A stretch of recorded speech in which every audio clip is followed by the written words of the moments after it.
as Terence McKenna was suggesting, these monkeys all guzzled down their mushrooms. And then what happened is they ripped open the matrix and they met this almighty logos, this realm of imagination and excellence. And then what happened is that allowed them to reconstruct themselves in alignment with this profound order. What does that mean? Well, there's a litany of different ways that this could manifest. For example, this is the source of all artistic quality. And I'm not saying that psychedelic drugs are. I'm saying that this source, you can get to it perhaps through psychedelic drugs. And so these monkeys, they come in contact with this logos, and then they start to realize that they can, take whatever avatar this is they have and bring it closer to the logos, the God. They can make it more excellent. So this that they're doing, this way of talking, they can actually craft that like a magic power and shape that into something higher. And so they turn it into Boyo alert. They evolve language out of sounds coming out their mouth, instead of just mindlessly running after animals or something like that. They begin to make tools. They begin to take the things around them and put them together like a craft of some sort. They begin to try match these things in straight lines to match the image of that they met in their imagination. They start to become more excellent, and through this they become taller, they become more skilled, they become more sophisticated. And what you get is this very profound being at the beginning of time, early man, who is animated, fully in touch with the world around him, really, really well integrated in what he's doing, highly skilled, and an innovator par excellence that set us up for 1,000 years of economic prosperity, or 20, 30,000 years of prosperity, maybe 1,000,000 years of prosperity that we've gone through, where we've just kept winning to the point where we've taken over the world. And the reason why that happened is because we were the ones who were most in alignment with the logos of the world. And then every time we get more in touch with that, it lifts us up higher. And this becomes more and more sophisticated, because then at some point some of these monkeys get so, their spines get so straight, and their sophisticated techniques get so straight, and their drugs get so good, that they start looking up at the sky and they start to conceptualize certain things from eternity that they didn't know before. And one of them might be that eternity is made of time, that eternity has a beginning and an end. It has a future and a past. And they're like, bro, what? We're like actually in something that like is happening. Like there's like oh my God, there's like a game on here. That's crazy, man. So that means that we can actually hack this game. Oh my God, that's nuts. So what we're going to do is we're going to plant seeds now, and then we're going to feck off, and then we're going to come back, and then the seeds will have grown and we'll eat that seeds. And so what we can do actually is we can just build a house over there beside the seeds and just plant loads of seeds, and we'll never have to hunt for food again. And that was it. That was how things started to go upwards. The conceptualizations of astrology, of time, of the movement of the planets, the giant clock above us. We connected with God, and we taught more about what the Logos. The Logos taught us more about excellent conceptions and higher conceptions. We evolved civilizations, institutions. We evolved into armies and whatnot. Out of the ground rose cities and empires like Babylon, like Rome, higher culture like the poets, all these type of things that all rose and went higher and higher. Art came into being. We started to grip onto the magic of sound further than just language, and then we turned it into music. Maybe music came first for all we know. And we kept on evolving. The more we stayed in touch with the excellent, the higher that we grew. But then something very, very problematic happened, because this ego, this mission, this identity, this avatar, as it consolidates in an individual, when we grew big enough, we began to consolidate collective egos, collective conceptions of ourselves, collective identities. And this was the beginning of civilization as a huge unit. It's a very, very difficult problem, because a lot of people try to say this stuff is bad, but it is inevitable. And this is when these strange monkeys wandering across the earth started to become civilized monkeys with citizen identities. We became citizens. We became characters walking through the Greek Empire, the Roman Empire, the Hellenic Empire. We had religions instantiated above us, and philosophies and laws and orders and demands and whatnot. Jargon started to get put on top of us, such as good and bad. We started to get imposed to follow morality, the way of the ancestors, as the Romans said. And these institutions started to come in place, and various forms of this stuff rises, and we see these religions all throughout many early societies, and eventually Christianity comes along, one of the most profound and interesting institutions of all. And this is when a hard order descended upon the world. The church comes along and it postulates and shapes a very firm ego over the Western world. At that point, it wasn't even the West, it was Rome.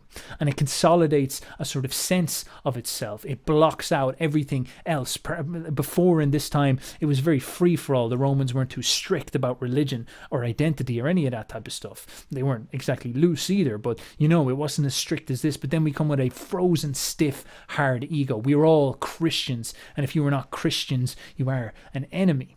And this was both good and bad, because as always, when you have a ego, you have a mission, you have an identity, you can get stuff done. It may annoy you a little bit, but because the West was unified under the church, it was able to get stuff done. And so this very strong, stiff ego allowed it to ascend into this position of becoming the sort of masters of the world, the colonial empire of the world, where they went out and they Christianized the entire world. And it's a very interesting and scary thing, because it was extremely effective, because they were united in their identity and their missions and their sense of themselves.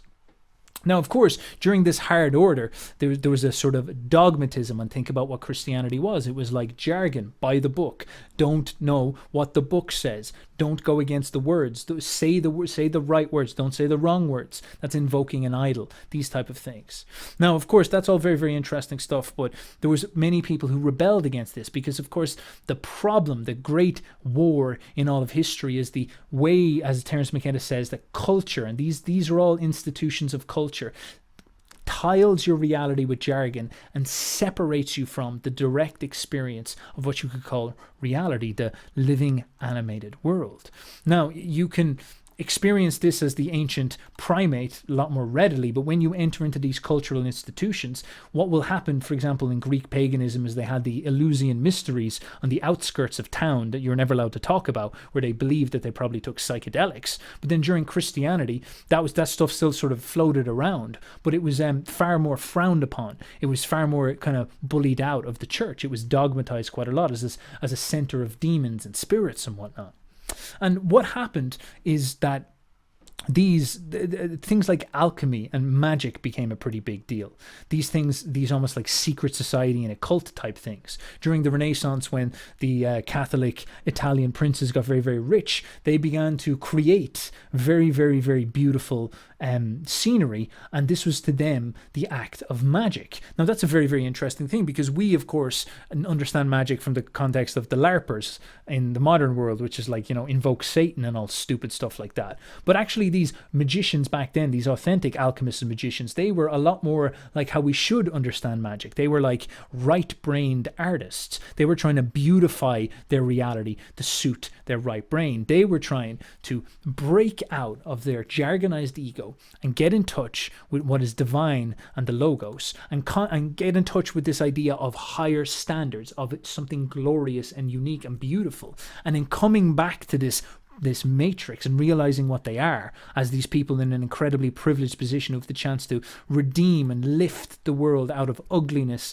and fallenness and make it more beautiful. So these were the type of dudes that would have funded Michelangelo to turn the Sistine Chapel from a dull, boring rock in the Matrix to a literal palace in the halls of heaven, one of the most beautiful places on earth. And they did this with all of their houses, and they did this with their style and their dress and the way of conducting themselves. Again, like the monkey, these Renaissance magicians, they tried to evolve themselves. They tried to lift themselves closer to God, closer to the logos, closer to the Lord. It's like the way music evolves. You look at the history of Western music over this time, and it starts off as sort of primitive, and then it evolves into people like Bach and Beethoven, the great proud Protestant musicians and whatnot, and then it goes and it gets higher and higher and higher until you've got like this amazing 19th century music, which is these massive orchestras following supremely complex laws of harmony that go together. Like, it's so incomprehensibly beautiful that it hits you with the blunt force of some type of godlike divine energy. You just can't fit it into your head. It's too profound. And this is the type of power that these people were trying to get in touch with, and it was very pure and noble power. They were trying to bring bring things closer to the Lord. The Lord is a creator at root. Now, of course, with all great things, they eventually fall and die. And this is what sadly began to happen with the West. We got so rich that we lost touch with these old things. God died. The nature of reality changed, just like Rome, the same patterns. Everything sort of moved on. We started to move past all this type of stuff.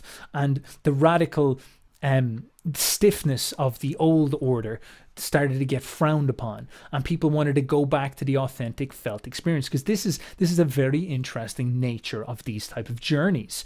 In Rome, it starts off as this vibrant Dionysian felt experience of these warriors following aggression, Mars and the army, and they create Rome, and it's got this vibrant religion. And then over time, the religion gets jargonized, stiff and boring, and then in comes this Dionysian vibrant energy of the god of love and Dionysus and Christ, who it was, rushing through the people, redeeming them, giving them a new hope and a new spirit, promising a new utopia. And so they get on board with that. They, of course, bring down Rome. It sinks into a dark age, but through the consolidation of the dark age of something new, they consolidate Jesus, moving him from an Apollyon felt experience to a jargonized Apollonian experience. And then they shuttle that upwards towards the closer and closer to the Logos until they create Western civilization as we understand it now. But again, the same thing has happened. We are like the late Roman Empire. We are stiff and we are jargonized. We are like, our philosophy, as Nietzsche complained about, was all stiff and jargonized and boring and Immanuel Kantized.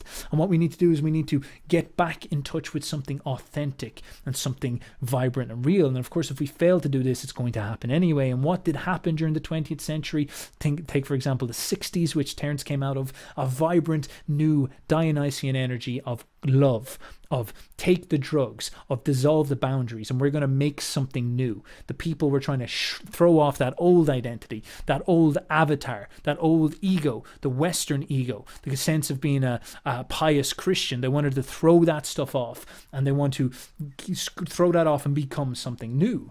And this is, of course, something that Terence championed, and we are living actually in the sort of a later stage of that. We're living in a point where it's starting to consolidate. Now, this is not all that it seems, and this would be my slight critique on a lot of what Terence says, is because he was very hopeful. I'm sure the early Christians were very hopeful about changing the world, but when they consolidated their reality and bureaucracy and left-brained people came into it, they ended up just making a dark age. They ended up making something that had the church had plenty of problems as well. And that's a very, very difficult thing, because the direct experience with God is a very hard thing to institutionalize. It's very hard to bring it down into the matrix, because it doesn't come from the matrix. That's a hard problem.